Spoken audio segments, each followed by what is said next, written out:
Welcome back to Love Boat Project. This is season 1, episode 7. 7. This is my co-host. That gimmick is going to end pretty fast. Why? I keep looking at the big number of 263, and I'm just like, 7? Yeah, but what are we? Like, what's the percentage? We're like 4%? 4%, 3.68, something like that. That's probably not right at all. No. It's all if right. only there was a way you could figure it out. Yeah, we're counting. Yep. We can get our abacus. Well, welcome back. This is episode 7. We are here to talk about an episode of The Love Boat called Julie's Old Flame, The Jinx, The Identical Problem. Original air date, November 10th, 1977. I'm getting a little ahead of myself. Welcome aboard, Mike. I got a little excited about this one. Well, I'm glad you stopped yourself because I was going to make a comment. Least inspired titles we've had.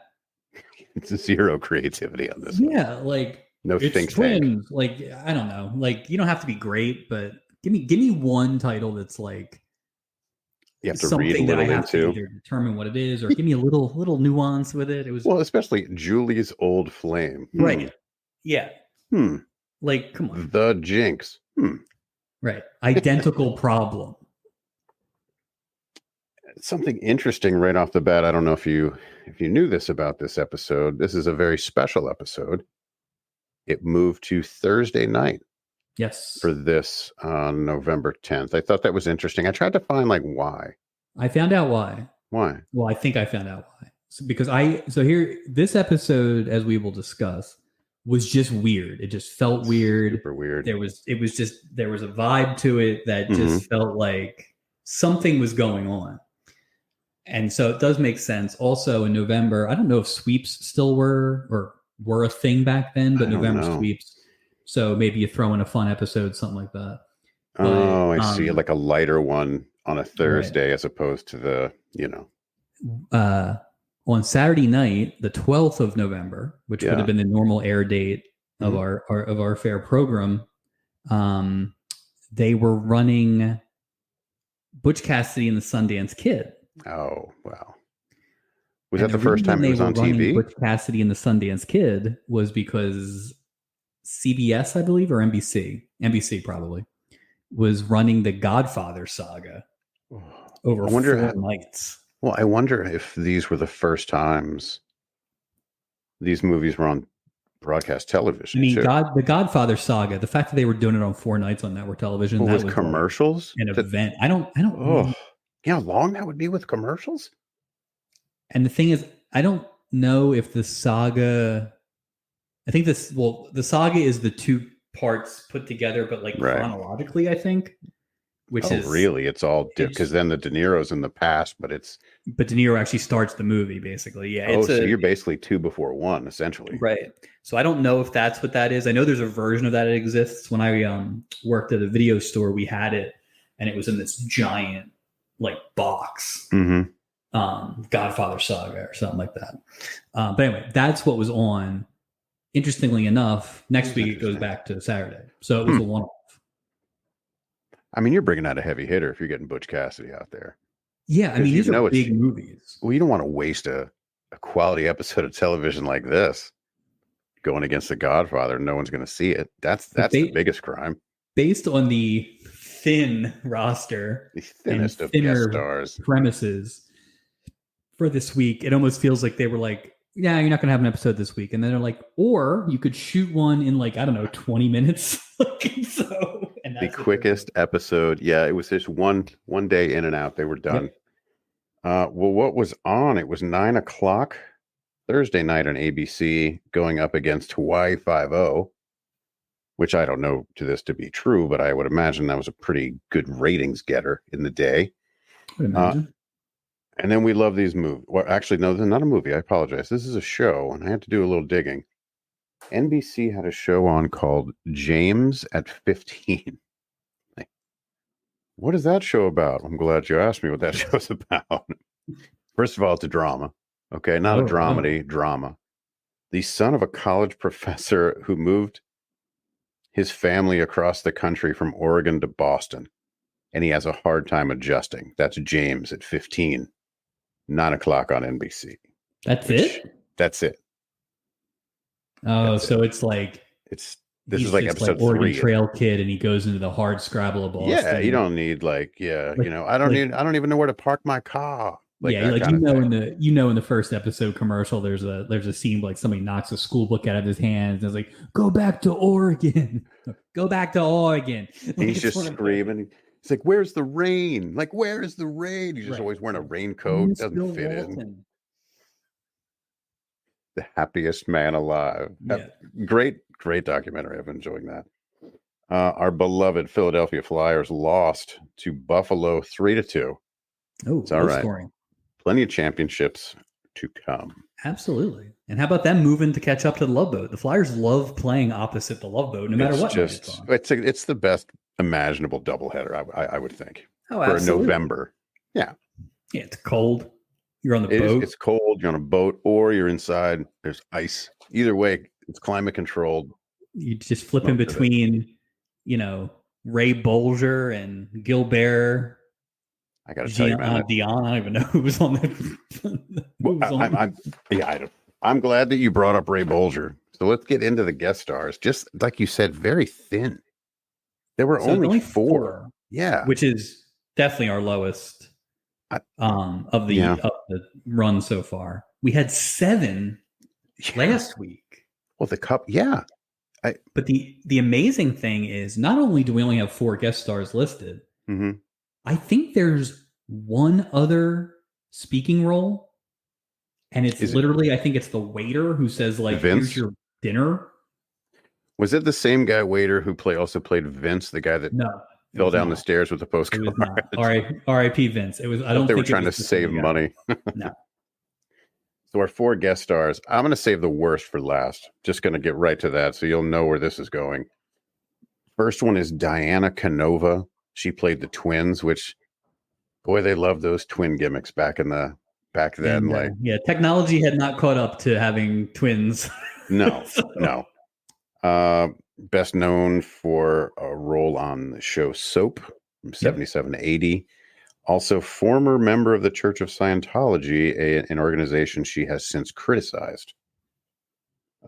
Next on our star-studded guest list, we have David Hedison. Now, here's interesting. David Hedison. He was billed as Al Hedison when he starred in The Fly. He was the star of The Fly, the first Fly movie. He was the Jeff Goldblum? Yeah, he was the Fly. The titular Fly? Yeah, he was he was the Fly. NBC insisted that he change his first name to David. Just thought that was interesting. He played a CIA agent, Felix Leiter, in 2 different James Bond films, and he's been on a million different TV shows. I mean, a million different TV shows. Just like that. They were all 70s guys. Spoiler, I hate this guy. Oh, I don't even like, do you know how to act, sir? You're just an a-hole. Like, it just don't. Yeah. Not even subtle. Hey, baby. Listen, we know your name's Al. Like, he's just muttering. He just mutters the whole time. Just a real. Julie never would have fell in love with a guy like that. Julie, you can do better than this guy. 100%. Come on. Julie's selling herself short, man. She's falling for the, over 60 tour guide, and then this whole thing. And number one, it's just unprofessional doing it. Everything's at work. Like, this was their whole life is at work. This was not a good boat for like 597 of the passengers, because it would just be awkward for the passengers. The crew was very tied up in like 4 people on this boat. So yeah, that's funny. Next is Harriet Nelson. Again, Ozzie and Harriet, big deal. Been in a million TV shows, mother of Ricky Nelson. There's an interesting quote I read about her from the director of the documentary about Ozzie and Harriet. It says, she was a bombshell. She liked a good off-color joke. She enjoyed her cocktails at night. She had the talent to go on and be a big star, but she made that decision to be Ozzie's wife. I'm like, well, when I read it out loud, it doesn't sound good, like that last part. I don't know what. No, she was fun and talented, but don't go to work. She was saying, like, hey, Ozzy was like her straitjacket, basically. Like, Where's Ozzy at this point? yeah, Is he he wasn't on the RIP? Love Boat last time I checked. Yeah, I that's what don't I'm know. saying. How did Ray Bulger get Yeah, the how does nod? Horace McDonald think about it? And finally, Ray Bulger. Amazing. What do you- No? No. No? No. Every scene, Ray Bulger's got to like outact everybody. You know, I'm the Scarecrow. Oh, I'm sorry. The guy who played the Scarecrow was a bit Fuck of an that guy. overactor. But let me say this. Listen, the only other note I had interesting was Bulger's face was permanently lined by wearing the Scarecrow makeup. And initially he was hired to be the Tin Man, but then that whole thing happened and he became this. Well, the Tin Man apparently was just like they were just painting asbestos on your face. So yeah. They were like, it's old Buddy Ebsen. Yeah, it's just not a good. So we're gonna have like it was too much. We're gonna have a major disagreement here because I thought he was great. Oh, just Captain. He was Ray Bulger and all over the place. He even said "do" weird when he did the redo. I did like everything's got to be okay. He doesn't have a brain. Oscar Ray Bulger. Just. I wish his feet were lined with straw. He was just falling down all the time. I just can't stand it. Anything else to discuss before we get into the episode itself? No, I think, like I said, the most interesting thing was the thin actor. It's like a SAG strike. It is weird. Like normally we always have a couple characters who don't make the main list, but we always talk about them. There's always like a crew member or something like that. There was nobody. Like no credits given. A lot of group scenes. Yeah, nobody got something. You know. So. I will say from this, and maybe it's as obviously as a result of not a lot of guest stars. I liked the amount of crew interaction. I guess I can say. Oh, this was a crew show. Yeah, like I kind of liked the interaction. Maybe I didn't like what they were interacting about. Yeah. But I like to see them all interacting that way. I mean, I think this is definitely the most crew heavy since the first one. Absolutely. But as far as everybody being on, there's usually one person who gets nothing. So I will say that from episode 1 to where we are now, I still think that like the captain now is a completely different character from episode 1. I still think they haven't righted that ship yet. I think, but I will say, I think this was his best effort in terms of not looking like a buffoon kind of thing. Well, till the end, but yeah, like he was more captainly. We'll get to it, but I thought Steubing. You can't come at Steubing this week. I don't think, but you came at Ray Bulger, so you're a wild card. I got to come at somebody. Yeah, I do want to say one thing before we get into this, and it's been bugging me, and I see it in this episode too. And I apologize. This is probably stupid, but. Whatever. There are rules in the military with hats. Okay. Now I see Captain Steubing wearing his hat inside all the time. Yeah. That you don't. So basically, the rule is in the military when you have a hat, if you're outside, you are not what's called undercover. So I could be outside in like a carport, and I don't have to put like a hat or headgear on. But I don't understand the rules that Steubing lives by unless he's by his own hat code. Because every time I see him with the hat, he's inside. It's inconsistent. It is inconsistent. Yeah. Now, he isn't necessarily a military man, right? He works for a private boat company. I just think if you're Captain Ron. I don't know. I mean, if you're a nautical captain. Maybe not a Navy captain. I would assume, remember he was talking about uniform standards in the one episode to Gopher. I would assume that there's some sort of like standard uniform. Like, you know, in about 3 seasons, his old drill instructor is going to show up or something like that. I guarantee he is military, but he doesn't necessarily have to be, right? No, I wouldn't. I would assume so, but yeah. But the other thing is, if he had a thick head of hair, he wouldn't be wearing that hat like he's wearing that hat. And as a follically challenged man myself, I don't rely on the hat as a crutch, but a lot of people as much as he has. Not that's what I'm wondering. Is it just like that's just kind of his? Because then I was like, well, why wouldn't this guy? And I thought about this tonight when I was watching it. I'm like, why wouldn't he get a hairpiece? Well, that's probably because of the hat and those high winds. See, I thought about the wins. I didn't think about the hat, which I really should have thought about. But I mean, even like as an actor in this time period, he was on Mary Tyler Moore. He was this big. I don't know. I mean, hairpieces were big back then. And this is an episode where I think ages of all the actors is very important based on what's going on. Absolutely. And he's only like 47 years old. Just an old, by the way. If you're going to have a rug, I could see him having it at least at the start of Mary Tyler Moore, because God, is he in his 30s when he's on TV bald? Like that's a tough break. He's got to be. He made the most of it. He did. It was interesting. I thought I would bring it up because past couple episodes, it just kind of got me. Yeah. All right, let's kick this thing off. We open with a scene that was a little strange. Doc hanging all over Julie. Yep. Right away. And again, aren't we at work here? Yeah. That's the first thing that people are going to see. This episode comes in horny immediately. It never stops. Yeah. Like it's like, did they go to like the ecstasy island? Like it's just like everybody is just ready to go. Like it's the Lust Boat special on Thursday night, because it was really, so he's all over, hanging over, and I'm just like, it's just confusing because it's like, and people are really boarding. Like this is Julie's time to shine, and this is the first impression you get as a passenger on the boat is the doctor just groping the cruise director. Right. You're going to be like, who's that creepy ass guy in that uniform? Right. Oh, that's Adam Bricker.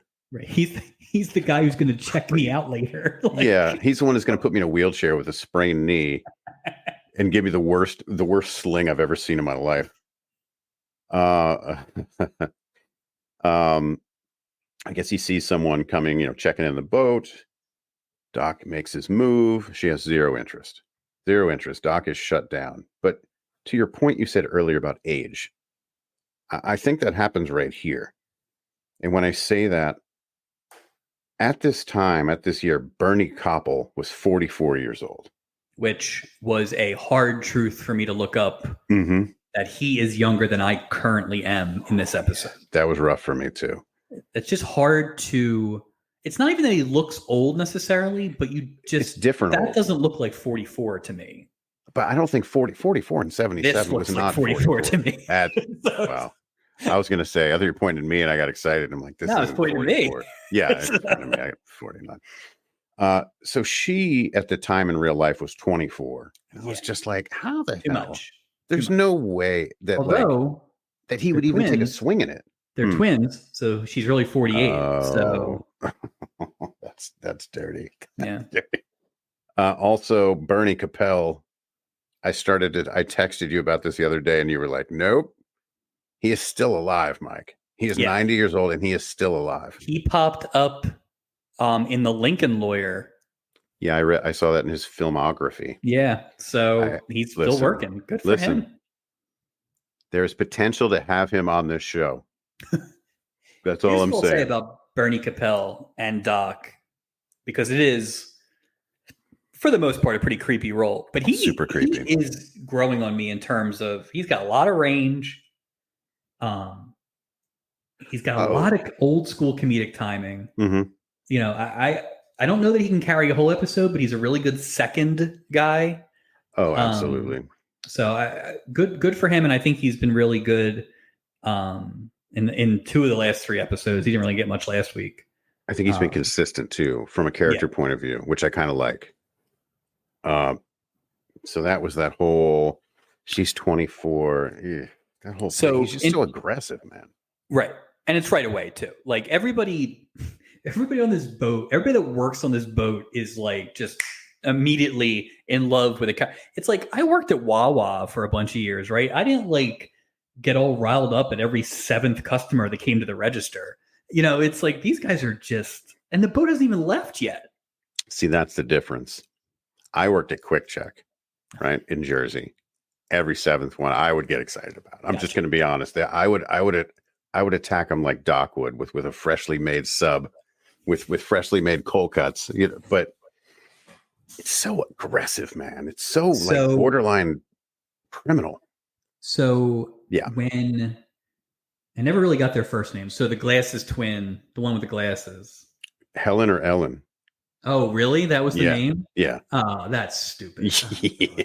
I didn't want to. Yeah, Helen and Ellen.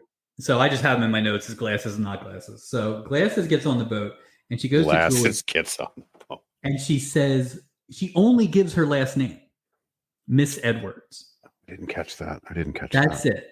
So this really would have been a big topic for me because, again, it's the frustration of how do you get on this boat? Except in a few minutes, we finally got a shot of the passenger list. And details are very limited. Yeah, very limited. Oh, last name, first name, middle initial. We'll get to it. Because I jotted all this stuff down. Oh, so we have it for reference. Thank you. You. Elderly couple named Horace and Henrietta McDonald check in with Gopher. They say they were married on the Titanic. Which is like, okay, cool story, bro. I get it. Like, I would probably bring it up a lot. I don't think I'd be getting back on a boat, but even if I did. That's exactly what I was thinking. Why would you? That's the last boat you went on, and now you're going to go on another one? But, like, I don't want to hear that, you survived a bunch of plane crashes when you sit down and coach. No. Yeah. Somebody sitting next to me, in the lounge before I get on a train going, I could hear the screams in the last train wreck. Like, what? No, so much. And then it's not like you were on a boat crash. You were on the boat crash. So. Well, it's also, I thought it was I don't follow the logic that if you survive, if you were a survivor, how is that a jinx? Wouldn't that be a good luck? Or is it just bad luck? Is the jinx that they're going to live no matter what? Well, and I guess the other thought is, in theory, right, the crew members would die in a boat crash. Like he would go down with the ship. Fair enough. Well, so it's boat legend for among crew, maybe. You think Stubing's going down with the ship? No. If something happens in the dining room, he might be in trouble. But yeah, I don't think he would unless he can wear a short jacket and he's at some dinner table. So, even though I disagree with your assessment of Ray Bulger, I think this is where I first realized that he's kind of playing the devil. He's always laughing. There's trouble happening everywhere. He's got that little sneer. He's always smiling the whole episode. Right. And it's always like this mischievous, oh my. Like it's just like, so I think maybe he's the devil. I don't think he's the devil. I think what he's trying to do is upstage everybody that shares the screen with him. I'm Ray Bulger. I'm the Scarecrow, damn it. He just rubbed me the wrong way. So we talked about this a couple times, and I think we kind of landed on like Milton Berle or maybe Stars of the Day. Okay. But in terms of in 1977, and probably to this day, although you would be a better one to answer this, do kids still watch The Wizard of Oz? No. Everybody has seen Ray Bulger, right? Everybody from like 1940 to 2010. I don't know if people still watch Wizard of Oz. Well, I think the key is Ray Bulger act. Like that's a big deal. But I think the only thing with him is the character he played was bigger than the actor he was, in the sense that like people know the Scarecrow, but I think the thing that irritated me was I felt like what he was trying to do was give us a little Scarecrow in every scene, like a little bit, just to kind of like tap into that. And I think for me, what I like about the Love Boat is that people playing sort of off character, off brand.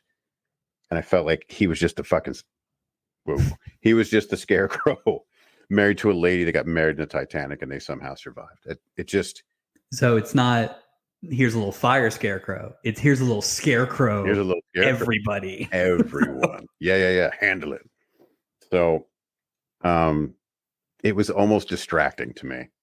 And maybe I might be a lunatic. Because I actually kind of enjoyed when like a little Scarecrow would pop up. And it increased as the episode went on, really. He knows what he's doing. I mean, even JJ didn't say dynamite. I mean, come on, man. You can't go full Scarecrow. I think somebody once said. You are right. It would have been funny at the last scene of just a little tuft of just a little straw, like in his trail walking by. like falling out of his pant leg. Or like Toto runs across at the very end and he just looks at the camera and then it just right. Or if he had done that, like, one of those or something like that. Oh, or that one of those pratfalls. Right. Yeah. Where are we? Are we on glasses or no glasses? They haven't even killed they haven't even killed poor Gopher yet, have they? No, they haven't. No. Okay, so they're checking in and they ask for help getting a brochure. And Gopher, like the devil. Wouldn't you think wouldn't you think that if I'm Gopher, you're kind of always on the lookout for luggage on the ground because people are checking in? Like he was so oblivious to luggage that he just it was the worst. It was the most non-believable fall I've ever seen. Yeah, and I mean the whole episode, except for one thing, is either klutziness or workplace malpractice. And I'm sorry, like it's not like he built up a head of steam. The bag's behind him. He turns around. He fell on bags. You don't know how to fall, dude. Like, what are you? You don't drink milk? Come on. Yeah. Go first. What are you doing? Yeah, what are you, Mr. Glass? What's going on there? It was a weak premise that they just built upon. But yeah, they could have done a little bit more. Like, why didn't he get the Vince fall?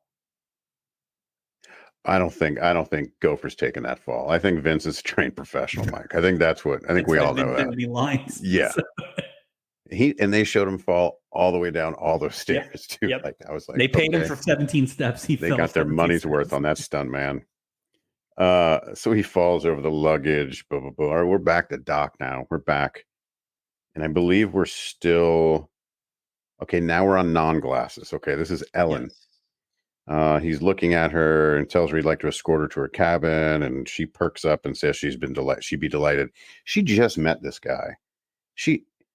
Now, and again, I've never been on a cruise, but that's just people go on cruises looking to just like the first staff member they see in a later scene. But basically, the twins are, one of them's looking for a tan and one of them's looking for a man. That's right. But she literally meant like a man, like any man, like the first man. This is the first guy she saw on the boat. So she just wants. I mean, I want to make sure that I'm not being crude in saying what I want to say. Like, she's just looking, like fornication, basically. I think I can say that word. But it's not. Yes, well, then it escalates. Sticks with Doc the whole time. It's not like she goes around with other guys. So she literally head over heels, love first sight. Well, 20 minutes at a time. It's a lot easier. Well, yeah. That stupid watch.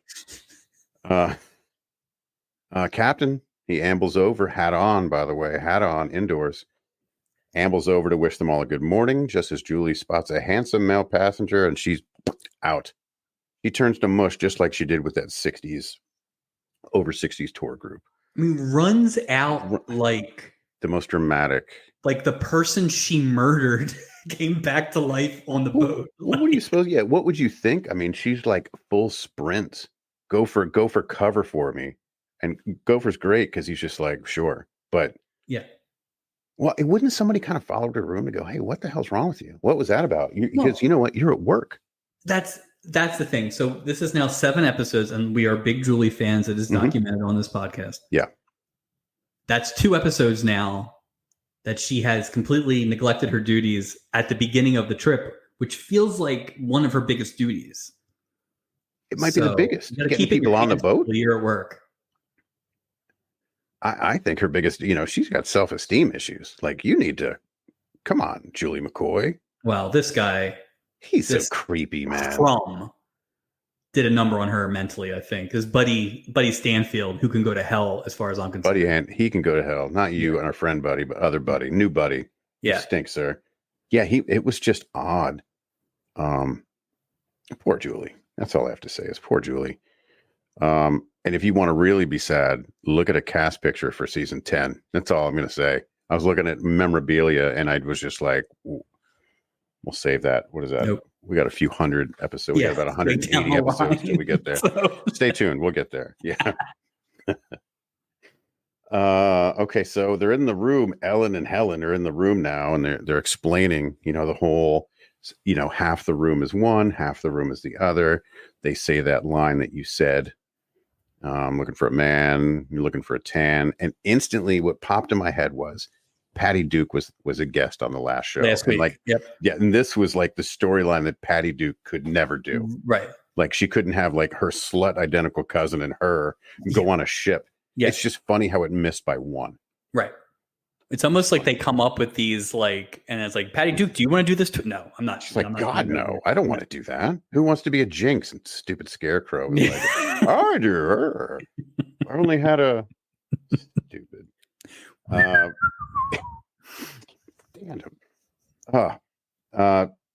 Okay, this is about the passenger list now, and I am very excited to hear what you've learned about this passenger list, because this is the point she's looking at the passenger list for Buddy Stanfield. And I don't know, to start, she comes off the elevator, and I don't know that it's a new set. I think it's just a different angle of the stairwell. Yeah, room. Same elevator, just yeah, like half twisted. Yeah, but it basically is just her and Gopher in this area. So you assume everybody just checked in, time to relax. Maybe Julie shows up, doesn't like apologize or mention, oh, sorry that I freaked out. I thought that was weird too. It was just like life. Yes. She must freak out like that all the time if it's not a big deal. Asks Gopher if he's okay. He starts to talk. Julie doesn't care. She's not listening. Get two craps about Gopher's problems. Grabs the clipboard, and finally, after all these episodes, we can finally see what they've been looking at these clipboards. Because as we've said many times, checking in passengers in 1977 without a computer or the nonsensical, internet seems impossible. So here is what is on the list. Oh, this is going to be great. So it starts with sequential number of passengers. So the screenshot that we saw 1 was to 2, 445, 546. Okay. Oh, so 446 is passenger number 446, like number. It's alphabetical. So I don't know if that's just for reference for them, but that's the first column. Okay. Second column is last name, alphabetical. Okay. Third column is your kind of prefix, Mr., Mrs., Miss. Sure. They didn't have any medical professionals on this boat or That's how Juan Epstein was finding all the ladies in the last episode. That's true. All the misses. Mm-hmm. Yeah. Next, and this is really where it gets a little dicey. First initial. So they don't even take first name. They just take first initial. So you could literally say, I'm Mr. Smith. Well, you could show someone a license, and just because your name starts with that same letter doesn't mean that's you. Yeah, it's just like, why not have that second layer of authenticity? Well, what if I was Marcus Robertson, and you went to check into a ship as M? I mean, it's the same thing. A or B? No idea. No idea what A or B is. The only thing I can think is smoking or non-smoking, or like one bed, two bed, or double room, single room. Maybe because they had to switch. Or the size of the room? That's possible. Then they have room number. Okay. And there's all sorts of different combinations. There's like an A117 and a D128. Somebody just made that up. Yeah. And then the port is the last thing, and that's cut off at the end. Most of them are so that's obviously Los Angeles. And then there was one that started with MAZ, so that might have been our friends at Mazatlan from a couple of weeks ago. Oh, that's from Mazatlan. But that's your list. So every time they look down, that's what they got. That's all they're looking at? Doesn't necessarily solve any of our problems in terms of how stupid it is, but they don't ask for much because they don't have much on the list. Well, I just thought about the last episode when Danny and his friends boarded the ship, and Julie's like, "Oh, hey, blah blah blah blah blah blah blah blah blah blah blah blah." I'm like, wait a minute. Number one, how do you know their first names if you only have a single initial for the first? They take a lot of liberties with this list. Like the amount of knowledge that they gain from this list is not very consistent. And this has to be the main list. I can't imagine there's another list. It's not like it's on a computer. Right. I'm surprised it's even printed out. Yeah, I'm surprised it's not handwritten. So somebody typed it out?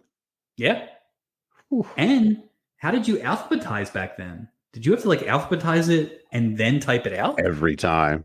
We sold another ticket. I got to start over. Sorry, I can only sell to the Z's. So it's funny. That was Vince's old job. And now he's going back to it because he fell down the stairs. Poor guy. Wow, I'm so good. The other thing with that scene is, did you see when he opened her wallet? When she opened her wallet, and she put that picture, and it looked like a picture from like a newspaper, like she's some stalker, like a clipping, and she even like balled it up, and even balled up like a newspaper clipping. And then I'm like, Julie might be freaking nuts, man. So here's my question about that whole part. Mm-hmm. So first of all, that trash can completely empty. So great job, Love Boat. I think it was a cigarette butt thing because it was like the sand thing, like old school. Yeah. So I've been holding a flame for this guy for however long since you've been broken up. You have a picture of him in your wallet. Black and white too. You have a picture that you took from his yearbook from the 30s. Yeah. You've had it in there the whole time, which is weird. Which it just is. I'm sorry. I wonder if it moves around in her wallet. The only person whose picture we've seen in a wallet was Dennis. Oh, his wife. How they used to. Died. We were so close. Yeah. So you clearly have fond memories of this guy. Sure. He shows up. We probably shouldn't have fond memories to you. Yeah. And that causes you to take the picture that you've had in your wallet this whole time to throw it away. So like, unless he told her, I have to break up with you, I'm afraid of water. Like, I don't know what would have caused that reaction, except for, unfortunately, that, like you said, Julie's a little nuts when it comes to this guy. She's super nuts. Yeah, the logic of that, I was just like, I don't know. Well, and also, like, that guy knew what he was doing getting on this ship. Like, stop it. You know Julie's there. You know where she is. That guy's never done anything accidentally. Oh, I don't think that guy's ever done anything. Like, he won't explain anything. Everything's vague. Like, they were like, oh, what did you do with that pencil? And he's like, I took a blade and I pushed the blade. Like, did you sharpen a pencil? Well, not exactly. I hate this guy, what he did to poor sweet Julie. Oh, I'm with you. I'm 100% team Julie. And if I was in a Titanic situation and I had space for one more person, is it this buddy guy or is it Ray Bulger? I got to tell you, I'm saving Ray Bulger, and I don't feel good about that. That's big. That's a big decision. That's big because when all that straw gets wet, it probably gets heavy. So I don't want that to happen to him. I like him better than this piece of garbage. Nobody pushes Julie in a corner. It's awful. We now see Gopher's arm injury. So he's wearing the worst sling in the world. Yeah. What is that? Like, it looks like just a long, like, fashionable scarf. Like a sling, like they would put on like an elephant. There's no, it was huge. That's not a medical device. You can see like the strings this boat on has wheelchairs out the yin yang, but they don't have a couple slings in a drawer. I'll tell you what, they need like a medical equipment salesman on this boat, just for everything you could possibly need. Well, you know what that probably means is Doc's using those slings for something else. Or Doc probably wasn't in his office because he's trying to get busy with Ellen and or Helen. Glasses, non-glasses. But how do you give somebody a wheelchair for a knee strain? I think Gopher's injury is questionable. And then wrap him up in a thin curtain for right. So stupid. I think I was laughing so hard. Oh, so he tells Isaac he blames the McDonald's, married aboard the Titanic, because he has the belief that people survive shipwrecks are automatically jinxed. Isaac's not hearing that, man. Isaac, no. Which again, didn't we see it later? He stupid Scarecrow orders 2 glasses of OJ and says, "Put a little vodka in mine to kill the taste." I'm like, all right, scene stealer. But then I was like, when Isaac brings the drinks back, like, what person? Again, an incident with a slippery pool deck. Remember the last episode, the woman reading? Or a couple episodes, like, get off the pool deck, Isaac. Listen, I have been in enough crowded dive bars to know that a waitress is going to ask you to move or swear at you to move. They're certainly not going to try and jump over tables to get you to move. So Isaac, instead of just asking these like 2 people that were in front of the boulders, excuse me, that's all it would have taken. Excuse me, Isaac coming through. He tries to go around, and then I don't know what happened. He didn't take a step and fall. It wasn't a natural looking step up on that pool thing. But then he falls in, and he falls in back, basically straight back, and he took a nice bump. He dropped the drinks, gets up. The drinks stayed pretty much intact. I kind of like that. I kind of like that they were still a little orangey too. But then he hurts his neck, and I just don't understand. I don't know where the neck got into it. Because unless that pool was like 19 inches deep, like you shouldn't hurt your neck just belly flopping basically on your back. he went like the neck wasn't even the initial like. Yeah, I didn't know. I guess they couldn't be like, well, you broke your back like that tennis player. Like, here we go again. Like, I guess they already went to the well with that one. So they're like, well, what else do we have? We're at what, like 3 or 4 episodes in a row now with somebody going in the drink. Like, yeah, it's a they're thing. Hitting that hard. Well, I will say if I had a little buzzer every time physical comedy happened on this episode, that buzzer would be broken. This is all Three's Company-esque physical comedy. Just we may not have explained that one part of the twins storyline that we're referencing is their setup is so they can both get equal time on the boat.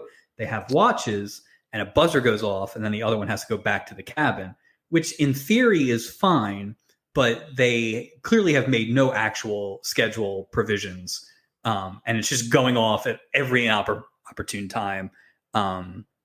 So well, like the other thing, how about every other day? There you go. Well, the thing with the watch was, number one, I don't even think that watch did not possess that technology to do that. It was, I don't think 1977 possessed that technology. It wasn't a digital, it was a little tiny, it didn't even have all the numbers. It had like 12, 3, 6, 9, one of those fancy watches. And like every time it went off, like everybody on the boat heard it. Like it was so distracting. Like how about tonight's my night? Right. Tomorrow's your day. Tomorrow, like or you get the day, I get the night, and then we switch or something. Were they just cheap? Yes. Like, what was the point of all that? Well, they were cheap because they only wanted to pay for one ticket, which again, now that's a checkbox in the column of these cruises are expensive. But they managed to bring 2 outfits. Well, that's time. The thing is, I wonder, did they just bring one? No, because one dress in the end, they saw them 2. Would it be smarter if they just brought? Why would they bring 2?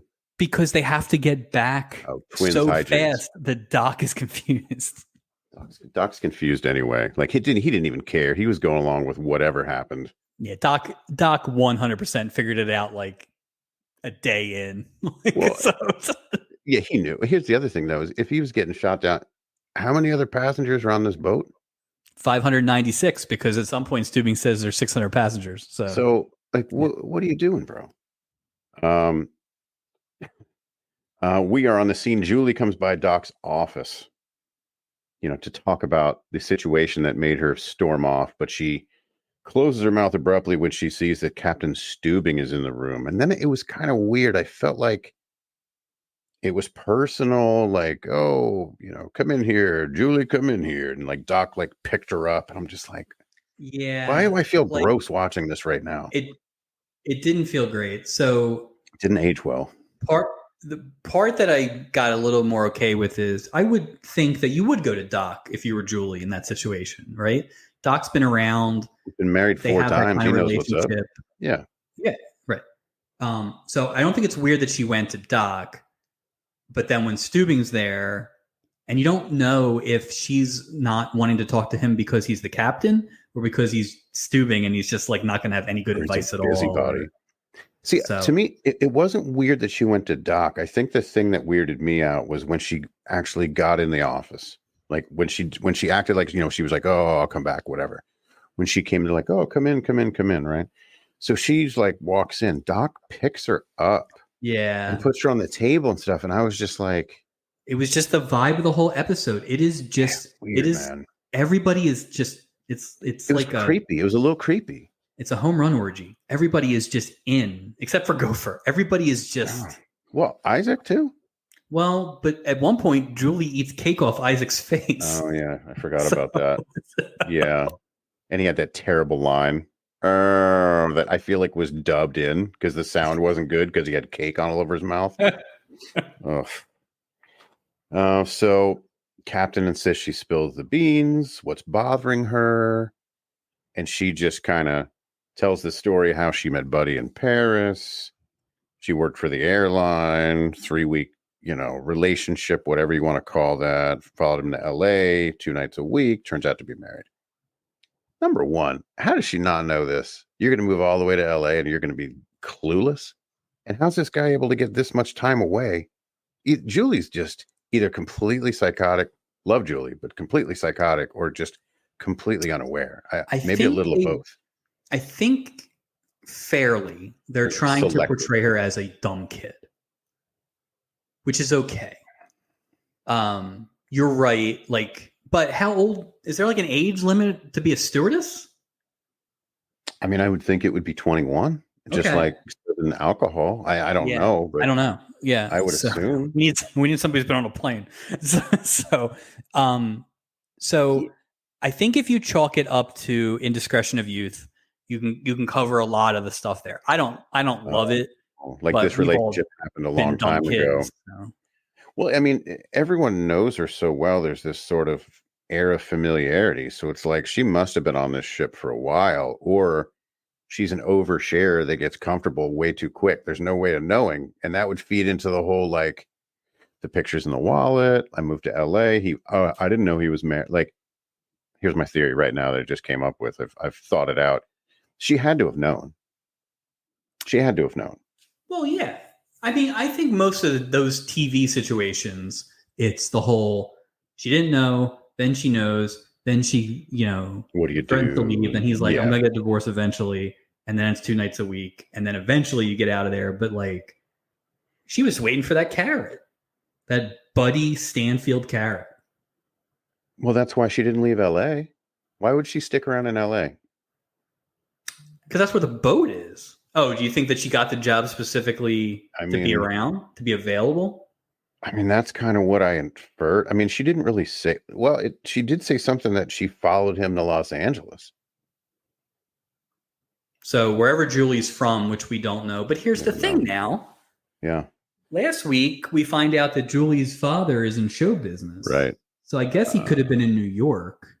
Or maybe she came back to LA. And her dad's there. I mean, there's a lot of weird.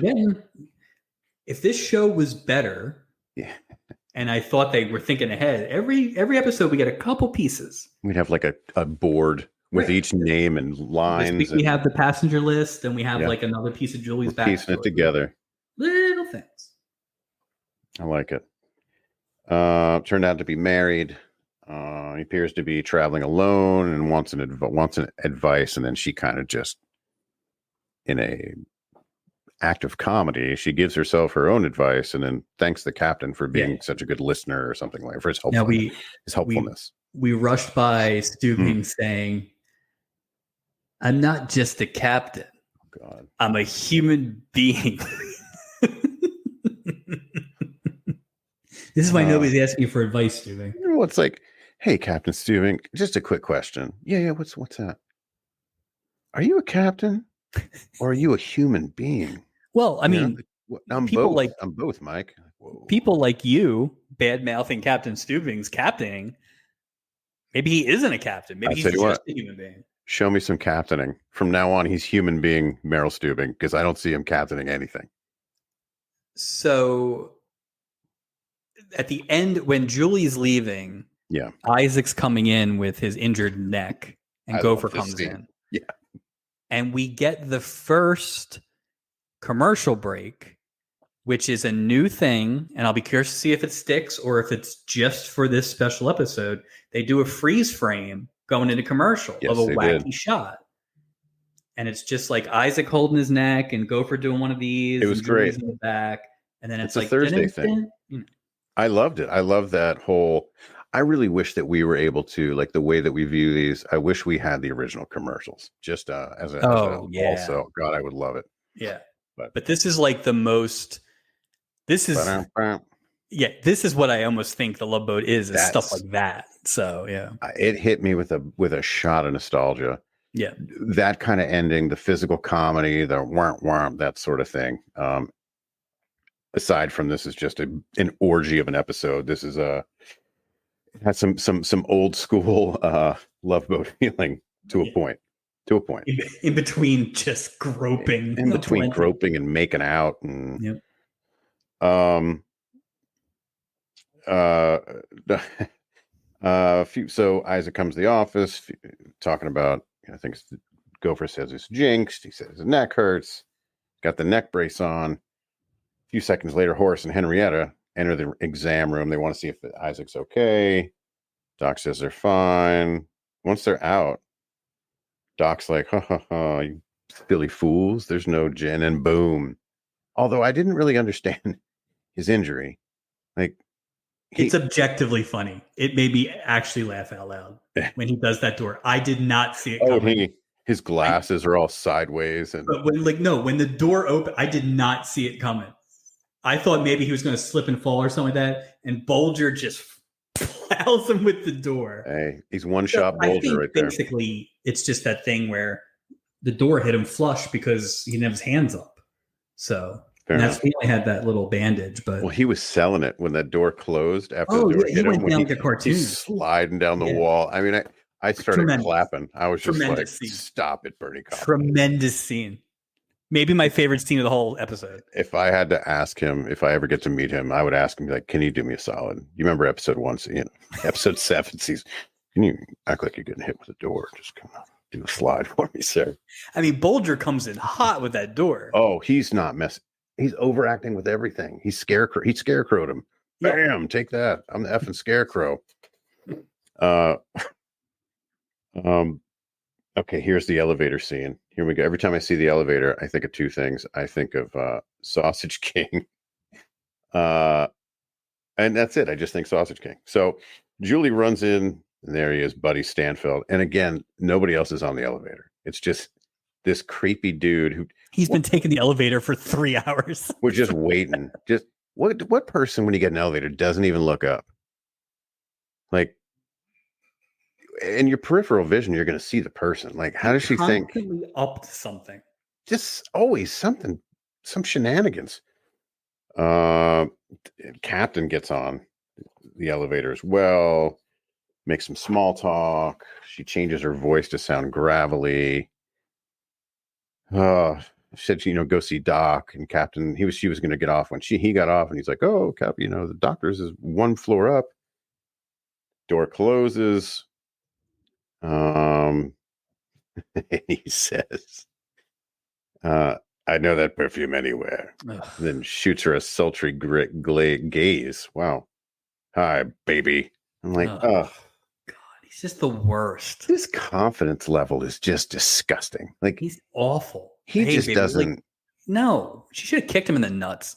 He just has that look like he's not trying to impress anybody. He doesn't care what anybody thinks. No. That guy's just a jerk. It's just a cocky. Okay. Helen Edwards. I'm sorry, Ellen Edwards. Let's say glasses. Not glasses. Finds herself assigned to a dinner table, and this couple that's all over each other. I want to go back because I swear that guy looked like Judge Reinhold. That was making out with the girl, but I'm like, would have been pretty. Going to list him. He would have been pretty young. So yeah, I think I have my timing off on that. But it was Fast Times. It's like 5-6 years after this. So is it? Yeah. What a weird.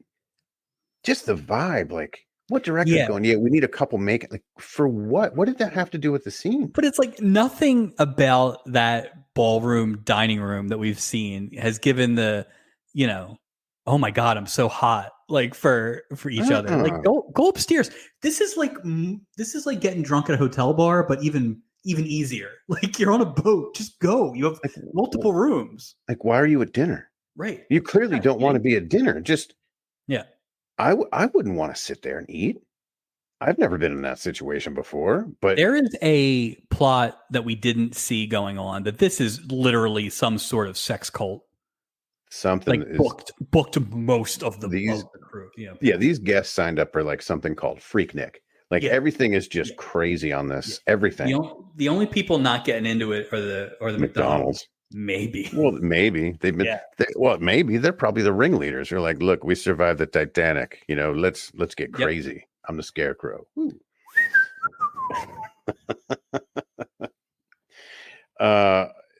Okay, here entered Doc, who's wearing the bandage on his head. Wanders over, invites herself to join her. Again, a lot of short jacket in this episode from everybody. Yeah. And did you see the glass of cigarettes? Is that what that was? It was like a drinking glass full of cigarettes. Awesome. And a lighter. And he's a doctor. But but doctors smoked, I'm sure, in the 70s. Everybody smoked in the 70s. She gets, what's weird, that whole word play, like, how do you like your roast beef? Yeah. He goes, 2 roast beefs, like it was some fancy like 1950s dinner. I thought that was so weird. Yep. Like it's not even on that. I mean, do they have a varied menu on this boat? I mean, it's like a wedding. It's probably like beef or chicken. Yeah. I think they were just trying to get that guy his one line so he could get his SAG card. And not to be confused with Vince. This is not Vince. Vince is a stunt man. Her aforementioned watch alarm goes off. Off like it's like War of the Worlds or something. Yeah, exactly. Like air raid signal going off. It's very loud, and the people stop making out. Like everyone's like, what was that? Subtle, guys. She says she has to take an allergy pill, why would you come up with a medical excuse if it's a doctor? Wouldn't you say, I have to make an important phone call? That's the thing. They did not plan ahead. They got away with it. So it all worked out. They made it a lot harder on themselves than they needed to. She rushes back to the cabin, tells Glasses to keep away from Doc by declaring he's mine. We all know what happens next. I mean, it writes itself. Yeah. Glasses comes in, sits down, turns her nose up at the rare roast beef, ordering. Do you have a well done end cut? Let me just say, that's sacrilegious. Wait, you're going to order a well done end cut? Are you kidding? Who gets well done roast beef? Love Boat. It's not Butcher and Singer, But even in the 70s, I would think I wonder if the 70s more people. This is going to be a stupid thing. Like, did people eat a lot of rare steaks prepped that way back then? It's worse for you, right? I just assume anything that was worse for your health, people did it in the 70s. I think so. But for some reason, my gut tells me like more people got their steaks well done. I wonder if that was like I think next time we go to a steak dinner, we should just get well done end cuts and see what they say. Or we'll just say like, look, give it to us how they would eat it in the 70s. So I would like a well cut or a well done end cut. Yeah. And let's fill this glass with some cigarettes. Yeah, some cigarettes and then 2 glasses of orange juice with a little vodka to kill the taste. Be careful. Be careful. Be careful. Oh, don't step on the pool thing. We'd set up an inflatable pool.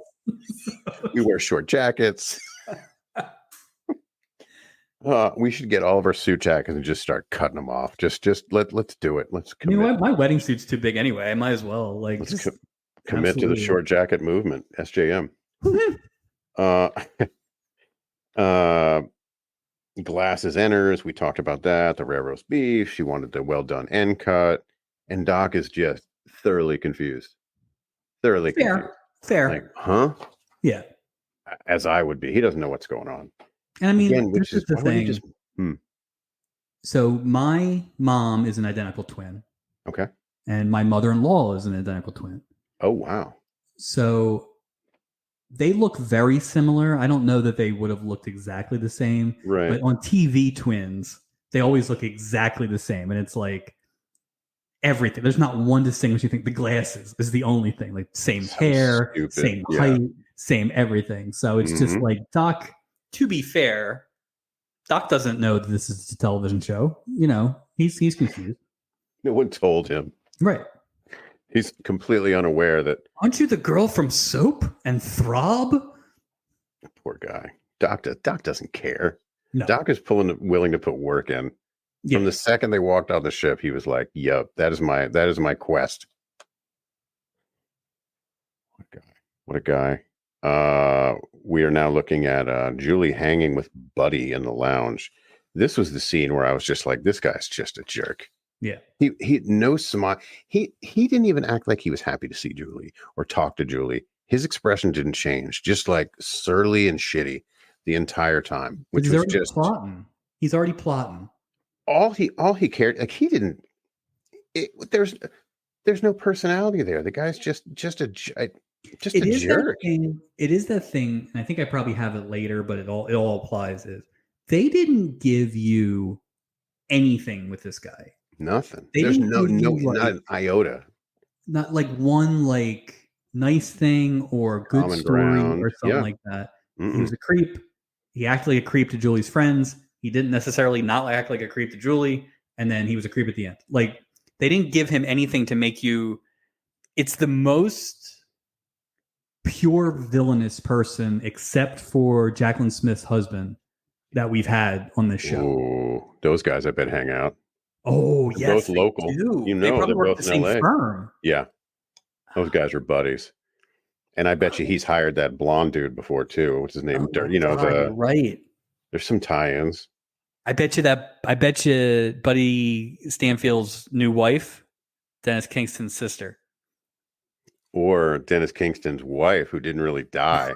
Oh, no. That's what he had to do in Puerto Vallarta. That's it.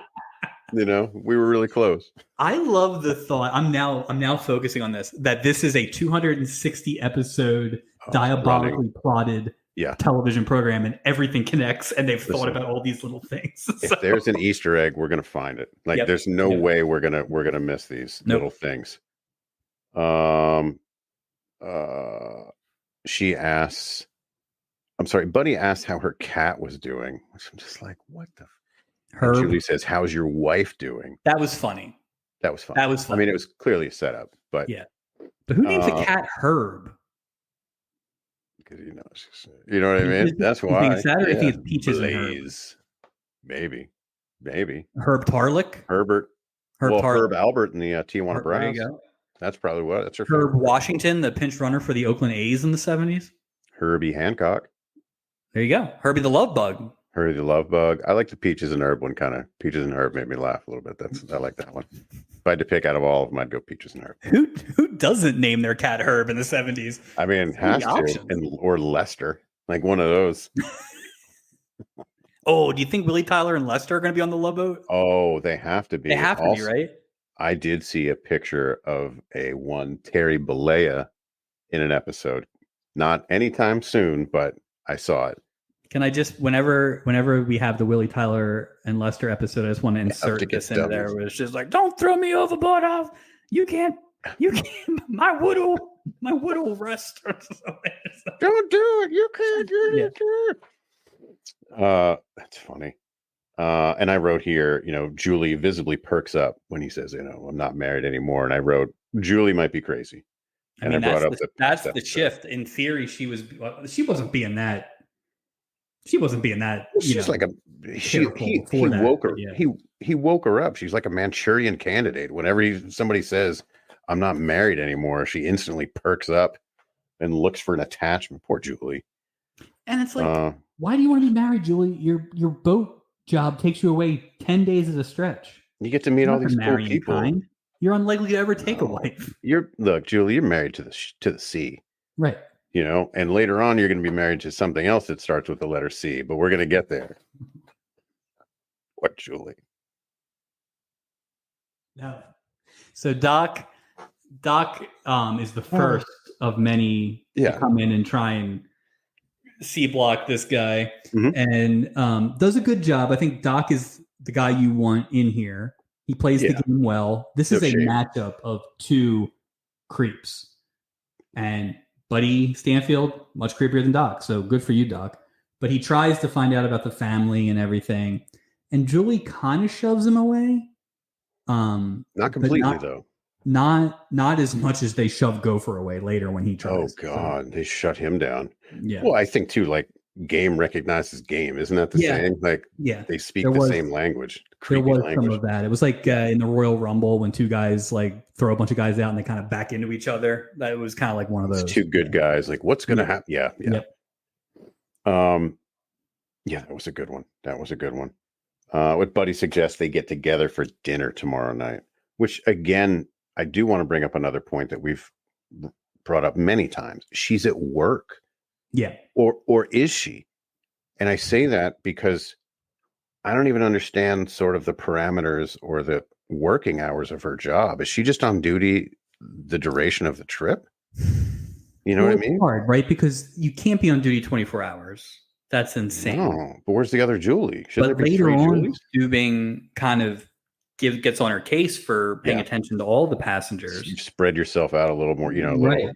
So my guess is it's like maybe you have responsibilities at like 9 a.m. and then at 1 p.m. and then at 5 p.m. Oh, I see. So it's not a straight. Because I think it'd be like classes, and like she'd be like the guy that runs karaoke, you know, or she's like, you know, we both know someone that runs like a quizzo. Like, is she like that MC kind of thing, or or she the organizer of that sort of thing?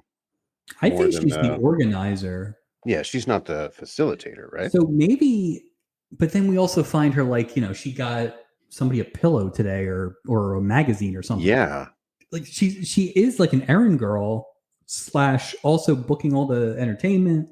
Also basically TSA. What is that called? What is that called in a hotel? Concierge. Is she like a concierge kind of thing? But I guess more than that though too. She's front desk. So, well, I don't know if she's because I don't want to go crazy. Feels like front desk. Like after the initial check-in, I feel like Gopher's the main front desk guy. Well, he was the one with the whole postcards thing. I mean, people were calling him. Can you please send up? I think my guess is you got the captain. I think Doc is underneath, and I think Julie's over here. And they both report up to Stubing. And I think Isaac and Gopher report up to Julie. That's my thought. That makes sense. That's my org chart for today. So let me ask you then, Julie. Vince reports into Gopher. But I feel like Julie and Doc are not on level playing ground. I feel like Doc's like a side. He's not really in the chain of command. Right. He's just like they report to different. They all report to Stubing directly, but they're not on the same path. Well, does Vince report to Gopher, or would Vince report to Julie? I think Vince is a Gopher direct report. Okay. Because why would Gopher do that? He didn't want to get jinxed. Subordinate. Yeah. Yeah. So that brings us to that next scene. Gopher tells Doc and Isaac McDonald's want a bunch of postcards delivered to their cabin. They all agree they want nothing to do with it. Gopher hands the cards to crewman named Vince. Gives him the cabin number, and as he stumbles his way up the staircase and drops the postcards, which scatter everywhere, and he falls, and the camera stays with him, and they forget his whole fall right down to the bottom. Yeah, no cuts, just brilliance by stuntman Vince. And the fact that they gave him no line means he's a stuntman. Like they didn't even they weren't paying that grunts. No, you're not getting a SAG card, Vince. Nope. Your Lee Majors like double or something like that. Yeah, you're not. You're the unknown stuntman. I didn't look him up because I don't even know if he has anything. But I guarantee you, it's all Fall Guy stuff. You know. Oh, absolutely. Yeah. Thug number 3. Like those kind of things. Was that Hooper? What was the Burt Reynolds one that he was a stuntman? You're talking about. That's a great movie. Yeah. Is it Hooper, something like that? That's what I thought it was Hooper. Yeah. So. I think it is. Yeah. I think it is. Anytime you ask about a Burt Reynolds movie, you know what the first movie that pops in my head is? It's not Smokey and the Bandit. Cannonball Run? No. I love that movie so much. White Lightning. You ever see White Lightning? Is that the one in Florida where? Yes. Yeah. He's a moonshiner and he's having to do all this stuff. Fantastic movie. I love that movie. He's never shown up on his boat. No. Well, I bet you the snowman does, though. I bet you Lonnie Anderson does. I got a spoiler for you. We're seeing Lonnie Anderson next week. Oh, fantastic. So, is this pre-WKRP, Lonnie? Or when did KRP come on? No. It's got to be close. I feel like KRP was like 78, maybe. Makes sense. Yeah. So we're back to Doc. He runs into Helen as she's sunning herself. She runs into No Glasses. How she's sunning herself on like a lounge chair.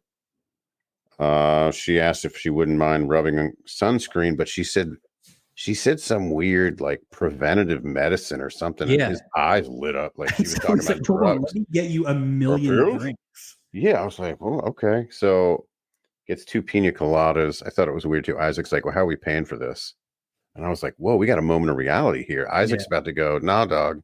Yeah. You got to pay. And he's like, oh, he's gone. Doc's not paying for So it. do you think the little bit we know about Isaac and a Mhm. lot of bit we know about Doc, do you think Isaac is heavy handing those drinks or light handing those drinks? Or It's funny you say that. I watched him pour the 2 glasses of orange juice, the one where Ray Bulger wanted the vodka. Half of that glass, there was a little ice in that glass. Half that glass was vodka. Yeah. That was undrinkable. And then I also noticed he has no like real bartending skills. So he's pouring now he's pouring the juice in each. When he was finished, they weren't at the same level and they weren't even full. And he just throws 2 straws. So that one that he's given Bulger that dude's going to be in a coma after he drinks that. I mean, the glass was this, and it was, I mean, literally half full of vodka. So to answer your question, he's just throwing stuff in a glass. So he doesn't even know. Whatever he thinks he's doing doesn't matter. Yeah. Yeah. He's just like, no one's watching my hands.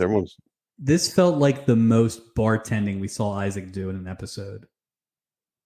Well, it's funny. We didn't hear like a pina colada machine or anything. All of a sudden he just, whoa, here we go. Here's a cup. They must pre-make everything. Well, I just wondered because when I was on vacation, there was a pool and had a nice bar inside, and they had like a pina colada machine. So the whole time I was thinking, like, I'm waiting, and he hits the machine. It's loud. So I said, have you guys always had that machine? And he said, no, we used to do it with blenders, but they were just as loud. So that just stuck with me. So I'm like, this dude. Hi, I'm Mike Taylor from the Love Boat Project. I have a question about your pina colada making. I have a pina colada related question for you, sir. I didn't hear a blender. I didn't hear anything. And you're pulling up these. Stop it. Stop. I think we're starting to establish something we probably thought, which is Isaac is not a good bartender. I didn't know it would happen this soon. Now it's all in the eye of the beholder, right? Me as a passenger, if Isaac's a not good bartender, Bulger style, I'm okay with that. Sure. But for me, that's my worst nightmare. I just want a glass of orange juice. Like you don't want anything to kill the taste. Don't kill the taste. I want it to taste like orange juice. So he'd be my worst. Hey, can I get like an Irish coffee with just a little? No. He would be my worst nightmare. But if it's all inclusive, does it really matter? You never see any money change hands between Isaac and anybody. The all-inclusive thing, they haven't said it. It's got to be. All these dinners, and you don't see cash or tips. Or I feel like when they say, the only tip we saw was when Bayo tried to tip with a napkin. He would too. I feel like when they say that you pay in advance, that's their 70s lingo of all-inclusive. I mean, it makes sense. I mean, the wording's a bit different, but I would look. I'll say this: I have no desire to go on a cruise. Right? I mean, we will for our last episode. I mean, done deal. Yeah. But the idea, and I've been to like Jamaica, for a honeymoon all-inclusive. It's fantastic. So, I mean, everything about being on a cruise, if you don't mind being in the water, just all of this sounds great to me. The drinks. It's the commonality with people, though. Yeah, it's like, that's the thing. Can I get my own private cruise? Right. Can I get a cruise with like 7 people? Right. Can we just have our peeps? It would be a very normal people cruise for you, the cruise line. No, but like you'd still go through just as much alcohol. Like we'll be all right. Like just stock it up. Make sure we have cable and a VCR, and we're good to go. DVD player. DVD player. That's right. So if you're one of the 596 other passengers on this boat, yeah, and you walk by and your kid's got an ear infection, and you're like, all right, if it still hurts in the morning, we're taking you to the doctor. And then you look over, and the doctor is elbows deep, sunscreen, in a uniform. Like, at least maybe get in your civvies so I know. Like, I get it, right? Everybody's got to have some time off, but it's like, it's not professional to have the doctor being this horny in public. Well, this shouldn't be his time off. The time off, like the captain said, hey, after this, I'm going for, whatever it is, a weekend, blah, blah, blah, blah, blah. You're at work. You're the on-duty doctor at work. And it's not like there's nurses that can handle little things. Maybe that would solve it. Well, no, because Doc would just be all over them too. Yeah, some male nurses maybe would keep Doc at bay. We just gotta cross fingers that there is never a medical emergency that a wheelchair can't solve. Right. Because if not, we're all screwed on this boat. But it's daytime. Like, I almost don't have a problem with Doc at night. Although if there's an emergency. But again, it's how, it's not just what he's doing. It's the level in which he's doing it. Like it's just like, dude. But Steubing doesn't, like, it's all happening right under Steubing's nose. If he had a problem, it's not like it's hard to see what's going on. I wonder if they do like a not to bring West Wing up again, but I wonder if they do a West Wing style prequel to kind of explain how Steubing and Doc got together. I feel like those guys probably have known each other for a long time. Oh, like a Bones Captain Kirk kind of vibe. Yeah. I wonder if that's that's an interesting. So he gets the pina coladas. By the time he returns, we got glasses. And she slaps Doc when he starts rubbing lotion on her back. Yeah. Doc doesn't know what the hell's going on at this point. Yeah. He grabs the untouched pina coladas, brings them back. Did you hear what he said to go for? Do you want these drinks for cheap or something? Buy these drinks back real cheap. It's like, no. Here comes Captain Steubing, announcing, the way McDonald wanders over, tells Captain Steubing he and his wife want to renew their vows. I never understood the renewing of vows, by the way. Like, I meant to bring this up as a point. I don't, if you get married, right, the vows say until death do you part. Like, when do you need to amend that? I will say I generally agree with you. But if I had the initial vows on the Titanic, how are you going to beat that? Now I'm on another boat. Again, these guys are probably ghosts or the devil or something like that. So this is some sort of satanic ritual. They're never alive. They were never alive. Oh, that's right. They died at the Titanic. That's right. Like, who are the McDonald's? What are you talking about? I think I called this a few weeks ago that we were going to have Steubing doing a wedding. So that's one. You did. My over-under is 10, and I feel very confident that we're getting one a year. If we're getting one at 7, right, I feel like we're going to have at least 2. Because somebody on the crew is going to get married. Yeah, it's always some. We need an emergency. Well, I'm a captain. It's going to be some weird. Yep. But again, I think the wedding thing was just so they could shoot Julie in the eye with a champagne cork too. Okay, so before we get to that, so Steubing, within 3 seconds of hearing about this wedding, turns into like Father of the Bride, like Martin Short and Father of the Bride. He's got plans going all over this deck, this room, this, that. It's all he cares about, dude. Do you know like what direction your ship is going in? Like, he doesn't even know where the steering wheel is, and he's like, "We can hang banners from this one." It shows right there the interaction. He's a paper captain. There's no way he's the real captain. There's some manly man with a full head of hair up in that like bridge in the crow's nest area. Yeah, and he's steering the ship and driving it. And he's like, "Let Steubing have his thing," but Steubing's he's worried about all the wrong things. Right, like in an emergency. That's the most excited he's been about anything on this boat. Oh, he loved he loved remarrying these people. He got all sorts of, you could see he was excited. Short jacket again, another opportunity for a short jacket. So Julie gets hit in the eye after tempting fate and saying that. Now, as bad as Isaac pouring drinks is, you do not everybody champagne directly at people. Well, you put your hand over it too, so it doesn't face the other way. Yeah, or you're in a boat. Put it face it towards face it to the ocean. Yeah, that was ridiculous. I mean, I will say it was a close range shot right to her face. Right, you're lucky she's not dead.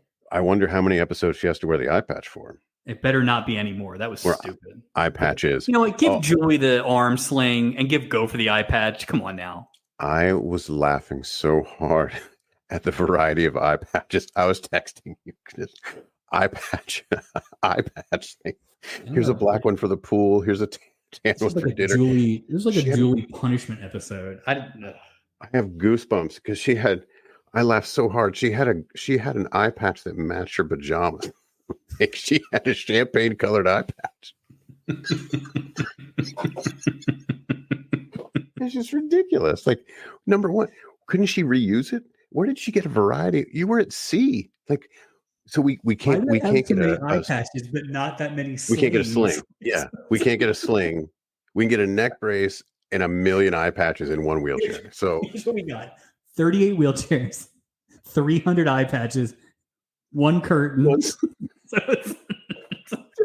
and a neck brace. That's all we got. Multi-purpose curtain, and I'm sure that neck brace did something else too. Like that was something else complete. It's a big koozie, something for like a magnum of champagne or something.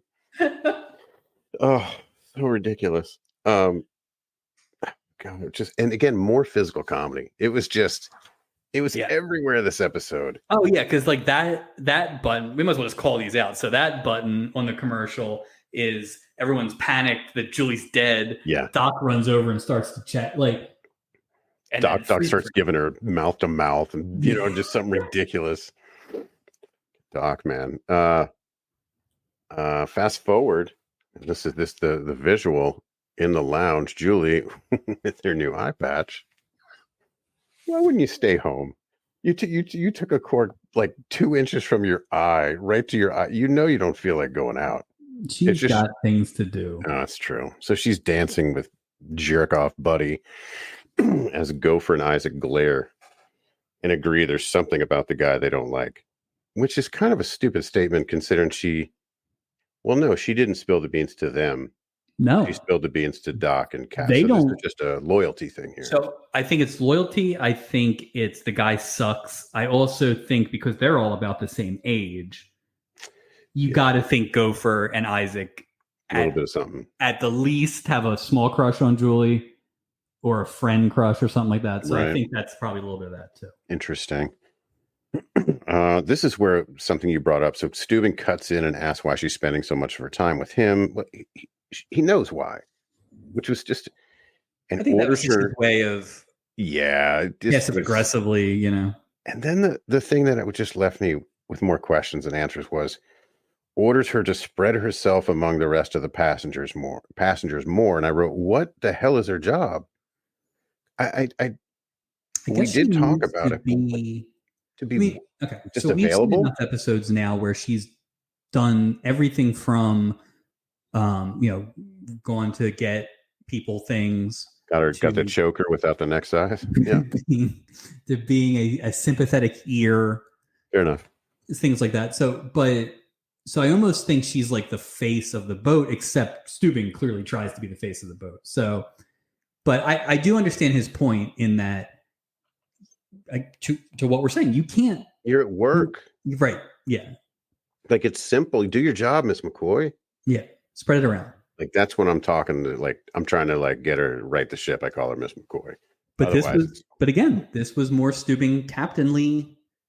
He had a stretch here where he did good. Yeah, I like it. There's something feels good about it because it's like, but they really jam it down your throat. How he's like, like you said, his line. I'm also a human. Like they try to add this layer. He's a captain, but he's also that. He should have been. It's funny, like this version of the character, which is also probably the first episode version of the character, should have been a much older person. You know what? I agree. I completely agree. Where he's you got to have somebody where he's almost above the fray. Well, he's seen it all, right? And he's not going to try to accost John Ritter dressed as a redhead. Like he's going to be over that kind of behavior. Yeah, the captain. It's almost like he should have been like Wilford Brimley or something. The only thing is I don't think Wilford Brimley is going to put up with Doc's crap. Like I think, you know what I mean? And then it kind of changes that dynamic. Maybe you don't have them. Maybe you don't really have the captain in the show. Maybe the captain is just like a voice, like Dr. Claw. Like Charlie. Yeah, that was a big thing in the 70s. Yeah. Yeah, because you could have him calling from the bridge or who knows. Right. Just make the announcements. Okay, not glasses. Invites Doc for a drink. He's just confused all to hell. Complains about mixed messages. She gives him a kiss and assures him he's making this cruise very enjoyable, which is so weird. Her bar's so low. And here we go. Here goes the alarm. But right away, she just came outside. The alarm's like a 6-minute alarm. Hey, roll it back a couple hours. I'll trade you a couple hours tomorrow. I'm going to they go never pound from a medical define, professional. like they never define like the period of time in which they It's had. the worst time. Just, that's when the buzzer goes off. The worst. As soon as she leaves the room, it goes off. Yeah. Like what is this? You guys are making this way more difficult. Just like, don't make it for 3 minutes. Yeah. Bunch of dummies. What are you doing? And it was a weird scene because he just rushes off. Doc said that was weird. And that was the whole scene. I'm just like, all right, bro. We're scraping the barrel with the guest stars. We have 4 actors in this thing. They got it's just okay, Julie, another eye patch hanging with Buddy by the pool, black eye patch. Just blatant disregarding of Stubing's orders. Right. Like this is what, the next morning. And they were just it's like one in one ear out the other. She doesn't care. No. She should be in the brig. Or something. You defied an order. I mean, it was weird that she just went right back to it. But right back, even more overtly than before. It's just would have been great if they'd had a scene where it was like somebody asks for like, do you have cough drops? Get out of here, kid. Yeah, I'm busy with Buddy. Get out of here. Yeah, that guy's just there could be someone drowning behind him and he's not going to care. Just but of course they gave him like, did we need the sexy Buddy Stanfield out of the pool? I was just going to say that. Like, get back in the pool. Have a, stupid. Anyway, she asks him if they're spending so much time together for old time's sake, but smooth ass Buddy says he assures her it's for new time's sake. And if you can pull off a big deal, I think that probably confirms that they're hooking up after hours. So Buddy is just stringing her along for the boat ride. I mean, yeah. Look, it's as soon as his cruise is over, he's leaving this boat. I mean, he's not. Like, you must have forgot. He's literally stringing her along. Like the van's outside waiting. Like, I'm just going to hop in that van and I'm going to be gone. His wife comes to pick her up. Like, yeah, that was weird. And then I didn't get that. Well, we'll get to that, but that was weird. I have thoughts too. Something about he's going to pull off this big deal in Puerto Vallarta. Which again, just the vaguest of vagues is okay. So here's a question for you: Is selling cocaine? It's got to be. So he's a cartel lawyer? He's Better Call Saul, I think. So here's my question: Is this vagary storyline or the Wimbledon tennis injury the worst vague? I got to go Wimbledon. That was ridiculous. I think so too. But this isn't the same vein. Like, I don't need a lot. Just give me something. A land deal. Like something. Like they don't. If you only have 4 guest stars, you can't come up with a plot point for one of them? I don't even need. That's 25% of the guest stars. I don't need details. It was like, I got a big real estate deal in Puerto Vallarta. That's it. Anything. Yeah. I'm finalizing a sale of just give me anything. I have to bury Barbara.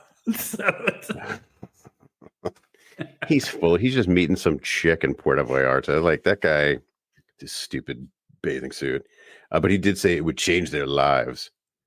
He says while he doesn't want to rush into anything, there's something specific he wants to ask her tomorrow night. And this ended up being not specific at all. Which is so years ago, my wife and I were at Butcher and Singer restaurant in Philadelphia on Valentine's Day, and unbeknownst to me, she thought I was going to propose that night. But I wasn't.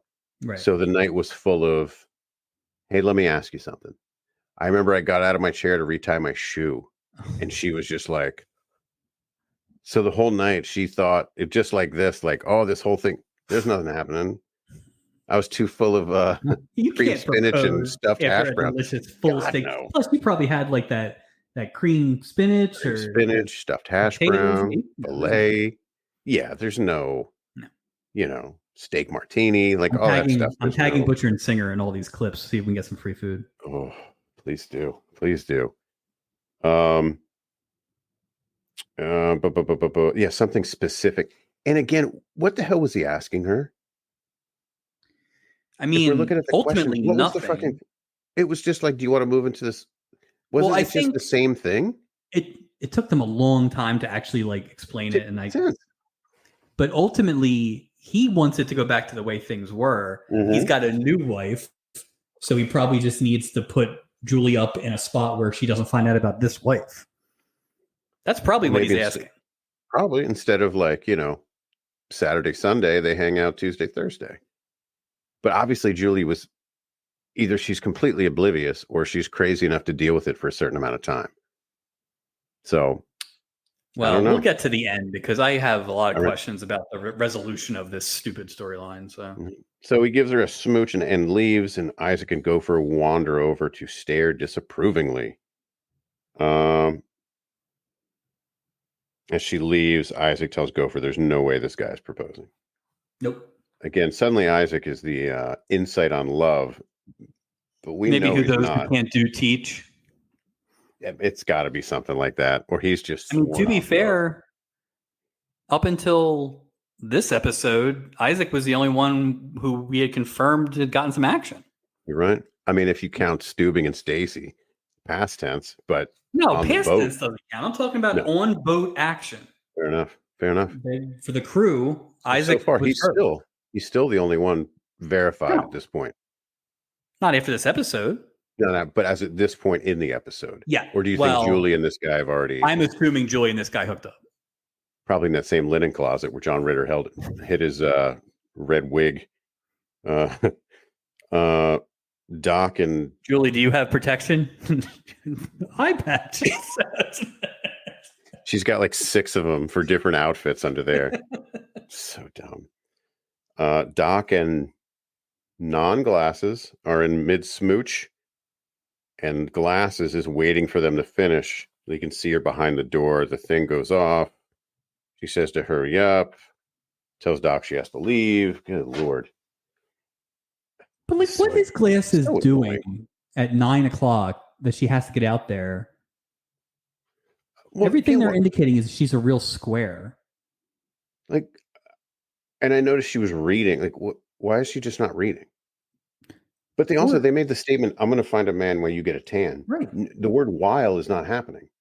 Or moonlight. Like, interchanging. Like, while you get a tan, I'll be in the room. And then when you go get a man, I'll be in the room. Like, it's not accurate. The other thing, too, it's a big boat. And security is, let's call it, lax, as we've established. Opposite sides of the boat. That's what I'm saying. Just, let's have a little bit of a coordination, but ultimately, we don't have to do this plan. Well, how did they eat? Well, that kind of happened at dinner. She said, bring me back a doggy bag that one time. I mean, was that every meal? Everyone thinks she's this. They did not plan well. It's not. It was lazy. It was lazy. The fact that they got away with it is more a condemning of Steubing's boat than anything. So. Yeah. The non-security officer, there's nobody. Why wouldn't there be a head of security? Like character. Like Ron, head of security. Just, again, like I said a couple weeks ago, just give us somebody and then tape a bunch of reaction shots and throw it in every element. Exactly. We're not asking for a lot. The threat of Ron. Right. The threat of Ron. Exactly. Yeah. Don't make me call Ron. Oh. Yeah, exactly. And the weird, so now Glasses comes out. Doc's like, where are you going? Pulls her towards him, moans about how crazy he is about her, and then forces himself on her, like smooching her. She's fighting it, and then she's like, I can't fight this anymore. Like, right. What is he dipped his lips in? Like, what is he? So is he a propofol on there? Like, what is he doing to these people? So here's the thing, right? It's creepy because we know these are two different people. Yeah. But is Doc absolved from any real blame here because he doesn't know? Oh, wow. In the 70s, clearly, yes. I think in the 70s, clearly, yes. Yeah. Is he just an innocent dupe in this whole plot? I don't want to say he is because of who he is. Right. But I kind of think he is. Because even in the end, he still didn't get it. Or he's playing it real cool. Well, he's talking about, vitamin shots and all this other thing. He's just like, good. He's probably thinking he hit the lottery with this. Oh, yeah. Oh, yeah. But yeah, I do think I want to paint him with that scumbag brush, but he didn't. He had no idea. He didn't know. So you can't really put that on him. I can put it on him, the fact that he pretty much, forced himself on some of these people. I think that was a little. Yeah, the methods are absolutely terrible. I think the overall, he did not know that he was hooking up with two twin sisters. Well, imagine a little kid watching this in 77, like, oh, that's what you do. You just smooch on someone till they ultimately give in and enjoy it. Like, don't let go until it was just weird. It was just it just made me feel uncomfortable. It was like Doc when he picked up Julie. I just got very uncomfortable. Yeah. Well, again, this whole episode is just weird, man. They've been stranded at sea for 30 years, apparently. Glasses comes back in the room, tells Helen she's fallen, tells non-Glasses she's fallen for Doc.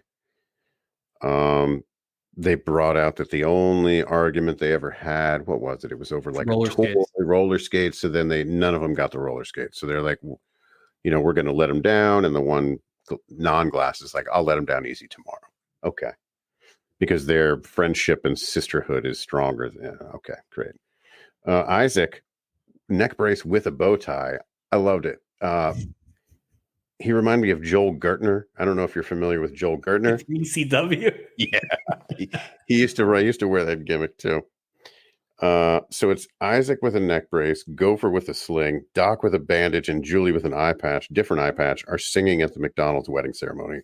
So, what is going on, dude? So the McDonald's probably planned this wedding, but maybe it was spur of the moment. Anyway, why wouldn't they say it when they first got on board too? It's like, hi, me and my fiance, we're thinking about getting married on your boat. What do you have in terms of ceremony entertainment? Yeah, here's the we have the doctor and the bartender singing for you. Does anybody have a radio? Again, everyone's at work. Everybody's at work. What do you need a bartender to sing? You're on a cruise ship. Does somebody have a horn? The Titanic had like how about a DJ? Violinists. Like, why is there no one on this boat that can play a harmonica? Where's the band? Spoons or something. We see the band every night. Where's the band? Where's the band? That's too early, probably. Or they're on that. Remember, he said, "Oh, the reception's on that deck upstairs for the sun." Right. I bet you they're up there. But at the same time, they're on Jabba's sail barge. You can't get someone to come down and that was do a little ditty. That was just the McDonald's are not getting their money's worth on that wedding ceremony with those four singing. He's just waiting for his next opportunity to outact anyone else in the scene because he's the Scarecrow. Douchebag. Here we go. Captain Reed declares the old couple, husband and wife. They head to the hallway to get pictures taken. Isaac go for Doc and Julie, attempt to move the layer cake. Uh-oh. Trellis tops over, causes Isaac to dive face first into the wedding cake. Womp womp. More physical comedy. Julie just takes a big old lick off Isaac with that cake. But so Steubing yesterday absolutely knows where this wedding ceremony needs to be, absolutely knows where the reception needs to be. Plan. Mm-hmm. It's a little sunny outside, so he makes everybody move all the crap to the We're going to move everybody out. Yeah, maybe he had another one. Maybe he had another one coming in. Oh, he's just moving weddings now? Just moving. The crew's going to sing again. It's second verse, same as the first kind of thing. Here's the thing. Is it nice? It's a boat. Go outside. Eat the cake inside. Done. I just felt like it was like a kid thing.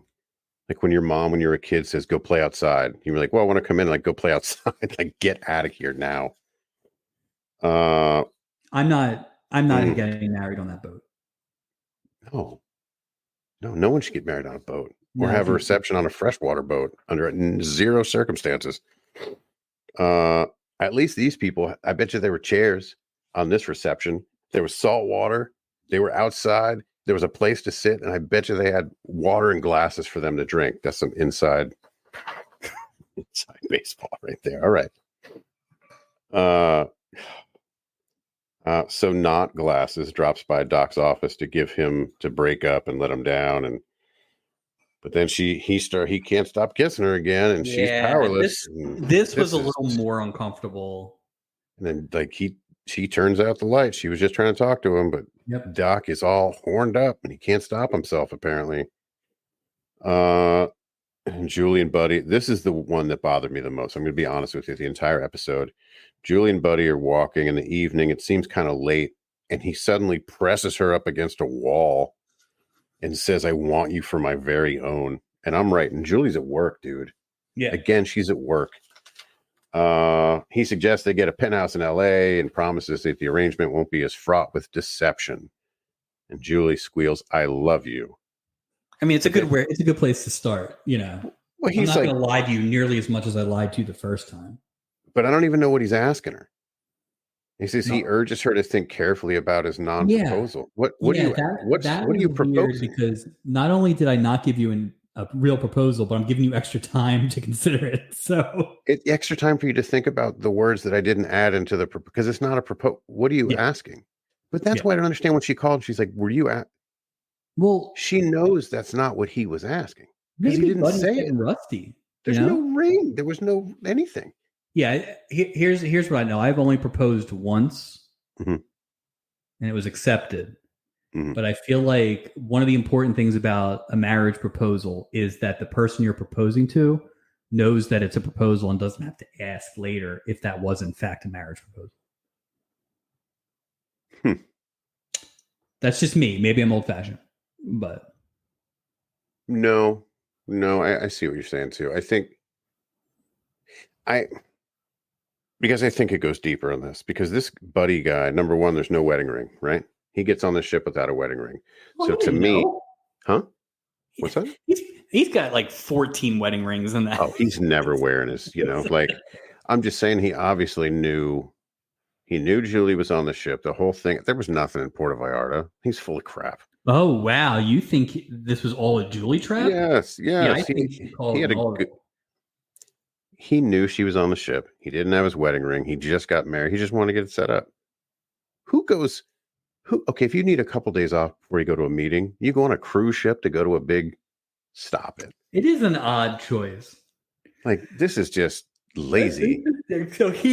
So he's already running around on the wife that he's had for 2 months. Right, for 2 months. In this elaborate plan. I didn't think that scene was necessary, by the way, with the wife thing.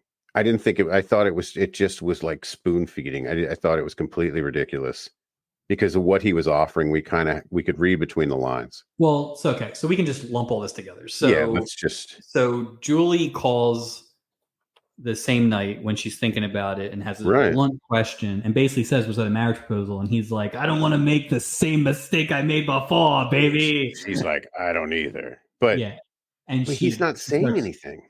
She cries into that eye patch, which has to be just gross. So then the next morning, so this is where it gets confusing. Okay. So the next morning, she comes downstairs. Gopher grabs her. Is kind of like, "Hey, did he propose?" And she says yes, and that I haven't decided, but haven't given him an answer yet. Cruise. Yeah. I saw that again today. So weird. Okay, so that's where she leaves. Then that's after the phone call, right?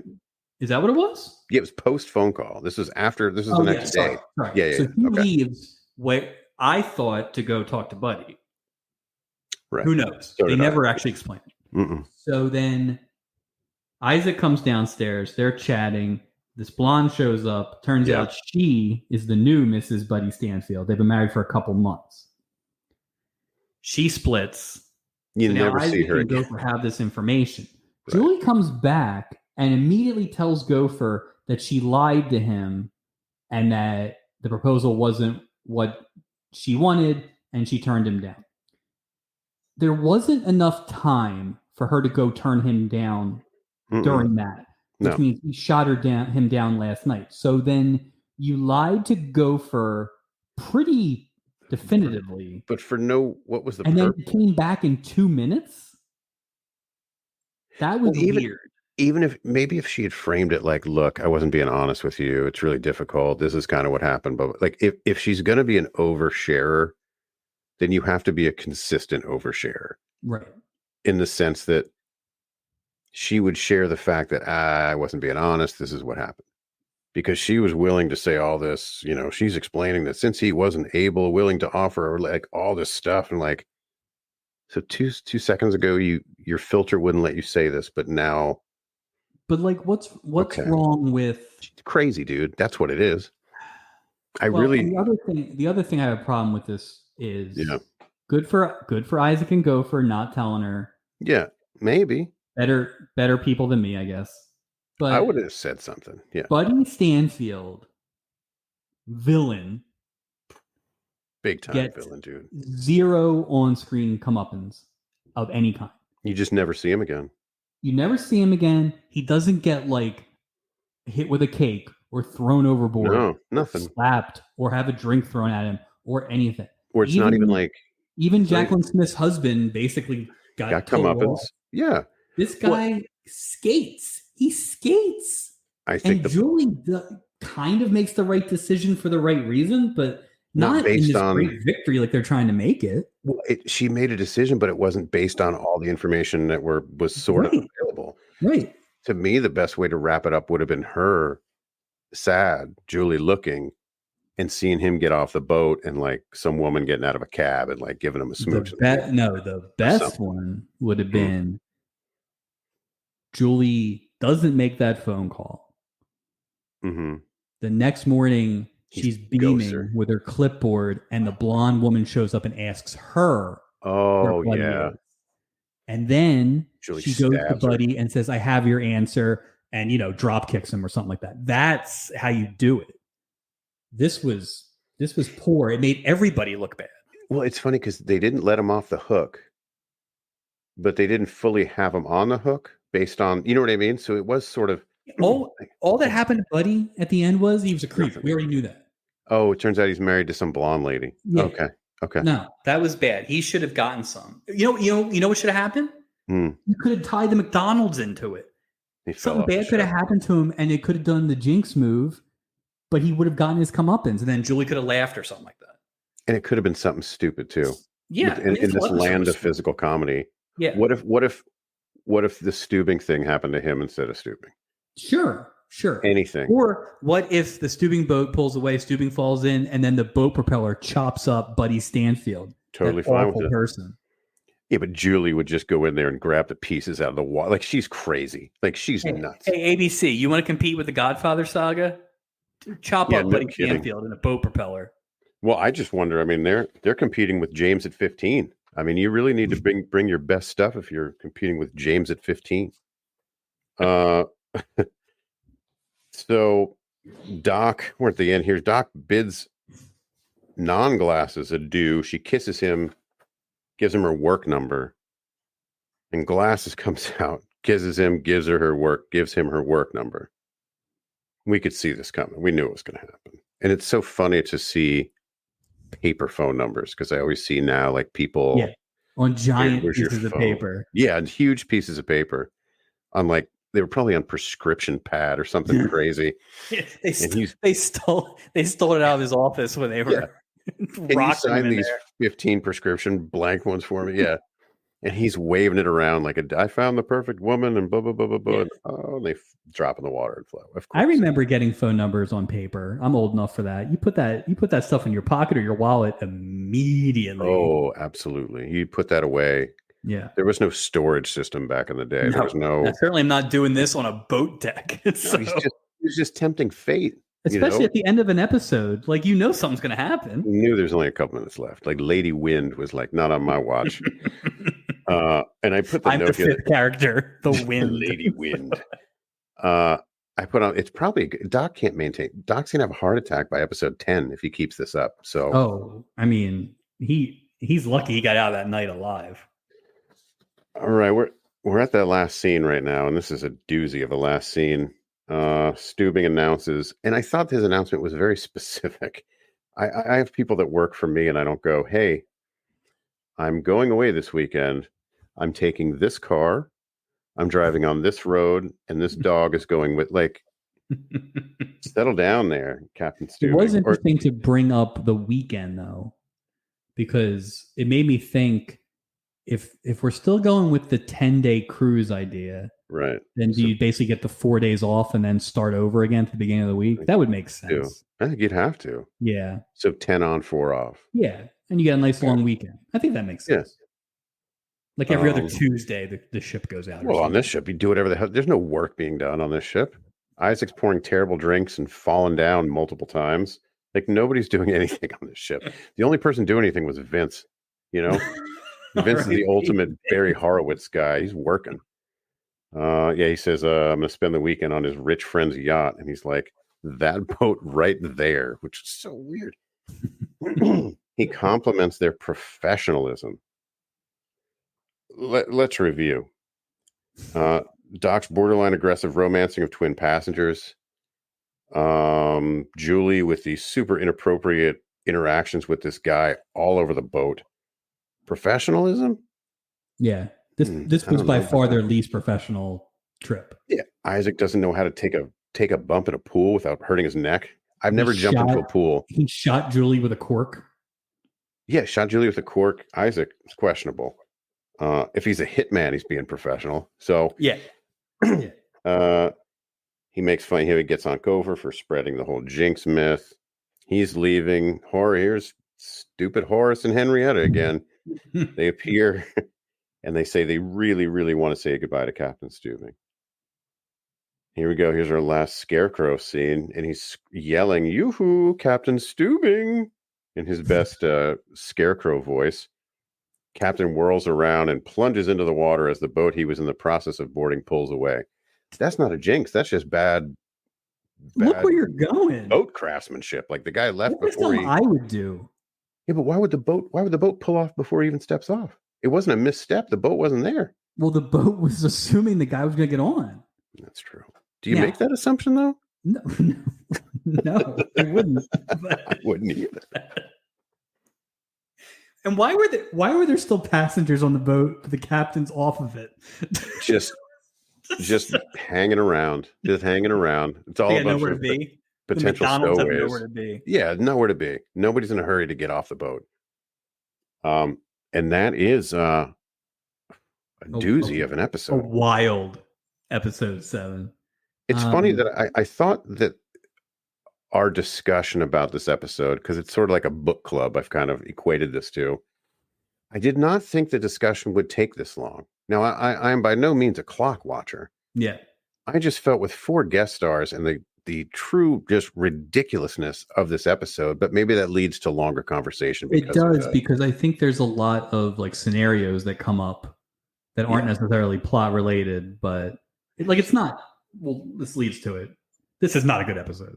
I mean, this is a nonsense episode. It's fun and everything, but it's credulity. So. I'm just going to chalk this up as a Thursday night episode, and we're just going to get back to Saturdays and right the ship, literally. And I think we had said this the other night or a couple weeks ago with episode 5, where that was such a high level, and we kind of thought, oh, maybe this is that's a peak, like that level of nuance and stuff, and that's okay. Not every episode has to be like that, and every now and then an episode like this is fun. It was fun. It was fun. It moved. Think for me, who didn't hate Ray Bulger the way you hate Ray Bulger, the Julie episode pissed me. The Julie part pissed me off. I'm with you. But like generally, I could deal with the other stuff as a fun lark. But no debate for me. Episode 5 is still the leader. Absolutely. Without it, there's nothing's coming close. And I wonder if it's going to be like this for the remainder. Like a lot of, there was 2 good ones and then there's a miss. 2 good ones. I just wonder in the end, at the end of the day, end of the project, what's the ratio of good episodes to not bad? It will be interesting because they've really been all over the map. And then we're just getting started. I would imagine it's going to be more than that. Yeah. It's going to be more than that. Yeah. Or more of that, I should say. Captain of the Week. Wow. I can see this in a couple different directions. I think the obvious choice is Doc, because of the physical toll this episode took on him. Both getting hit in the head, taking that ridiculous cartoony pratfall where he slid down the wall, and the fact that those women tried to kill him and he didn't even know it. I gotta go with Doc this week. Yeah, I would say Julie, but I felt bad for Julie, so I can't. Oh, I don't think. See, I think this is Julie's worst episode. Yeah, I was not a fan of that this week. So I almost actually went Stubing because I did think he was being very captainly for a while. But the combination of moving the reception to the deck and then that fall at the end took me off of him. Those were the things that took you off. The moving of the reception. You were like, nope. Yeah. I respect it. I respect it's that. a low bar. I guess it's a low bar for Stubing so far. Well, we are talking about 45. I definitely had Doc on the list for everything you said. And it's easy. It's easy to generally go with Doc. With not being as creepy, which again, low bar. Oh, yeah. Yeah. But for me, it's Ray Bulger. Are you kidding? I swear to God, I have it Are written you down. messing with me? I really enjoyed the acting styles of Oh, Ray Bulger. yeah, because And maybe that is nostalgia from The Wizard of Oz, but I really enjoyed he might as well had Scarecrow makeup on. He was nothing but Scarecrow the whole time. It's just... I just think it was great, and it was Ray Bulger looking out for Ray Bulger. Ray Bulger looking out for Ray. Exactly. Yeah. Exactly. He's not putting anybody over on this episode. Walk the plank. I feel like we're going, well, maybe not you. Walk the plank for me is Buddy Stanfield. I hate Buddy Stanfield. He can die in a propeller accident. So I will say this: as much as I do hate the Scarecrow, it's Buddy. There's no, he can't do that to Julie. Yeah.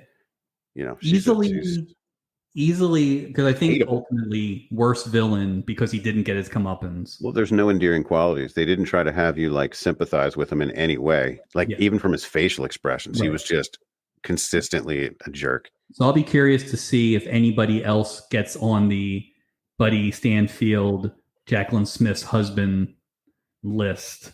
I would love if they had some sort of like mythology, like where it all sort of the dots are connected. Because like we have villains, right, that aren't actual villains, like Milton Berle, right, or those olds, like, but they're not actual villains, and they at least gave them a bit of a moment. These guys are pure villains, so yeah, this guy is Milton Berle is not a villain compared to this guy. No, because Milton Berle saw the light. There is no, this guy's not seeing any light. And this guy would have been a villain if he was doing it to just a fellow guest cast. But the fact that they ruined Julie in this episode. Let me say this. You said Ray Bulger might be the devil, right? Yeah. What about this guy Buddy being the devil? Maybe they were in cahoots? Maybe it was like a seven deadly. Yeah, something. Because the wave scene this week, they were all on it. It was a much wider shot. I did see that. So maybe they're in cahoots. Something. How about that? It's a coven. We're just getting deeper and deeper. We're investigating the investigators at this point. It's fantastic. So that is episode 7. Let me just say real quick, just where you can reach us. We'd love to hear from you. Email us, loveboatpodcast@gmail.com. You can find us on YouTube, Loveboat Podcast. You smash that like and subscribe button. I've always wanted to say that. We are now on Instagram. What is that? @Loveboat Project. Is that correct? Yeah, sounds right. We're also on Twitter, or X, as it says on my phone now, @Loveboat Project. And then, does your app have an X on it now? Does it does, but I'm not observing that. So, does he want it to be called Twitter, or does he want it to be called X? I know that his headquarters has an X. Yeah, no, it's Twitter.